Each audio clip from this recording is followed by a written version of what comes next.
John was always fascinated by abandoned houses.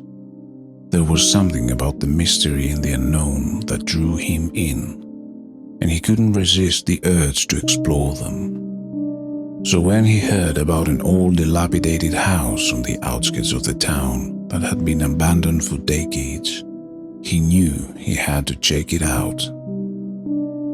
It was a cold, rainy day when John set out on his journey.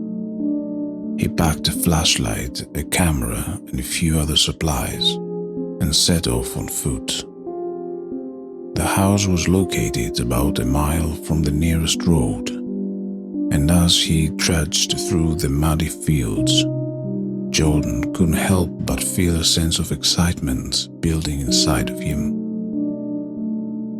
When he finally reached the house, he was struck by how creepy it looked. The paint was peeling and faded. The windows were broken and covered in cobwebs, and the roof was caved in several places. John couldn't wait to get inside and see what was lurking within its walls. He pushed open the creaky front door and stepped inside. The air was musty and stale, and John could feel the weight of history pressing down on him. He shone his flashlight around the room, taking in the dusty furniture and cobweb-covered walls.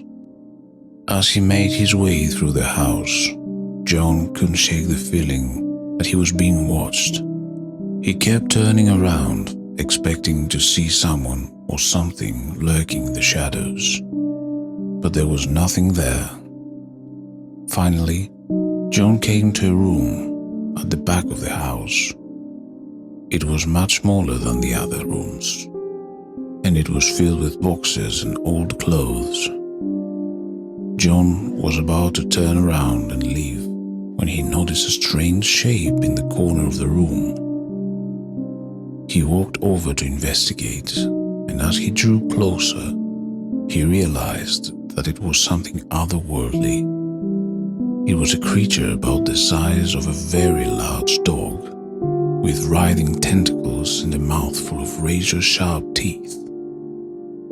John's first instinct was to run, but he just had to get a closer look. He wanted to snap a few pictures with his camera and capture as much detail as possible for proof, as nobody would believe this encounter.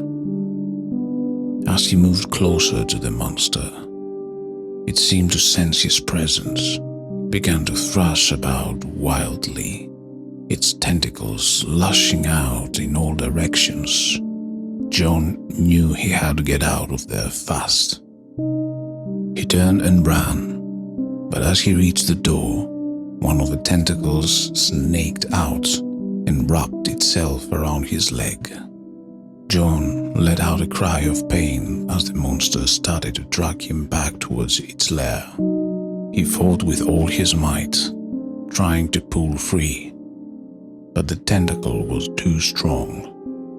Just as he was about to give up hope, he felt a surge of energy and strength. With a mighty heave, he managed to break free from the tentacle's grip and escape from the house. As he stumbled out into the rain, John knew he had to get as far away from that house as possible. He ran through the fields, his heart pounding in his chest, until he finally reached the road. He collapsed onto the ground, panting and covered in mud. It had been a close call, but he had survived his encounter with the monster. As he made his way back home, John knew he would never forget his harrowing experience in that abandoned house. He would always be grateful to have made it out alive, and he vowed never to return to that place again.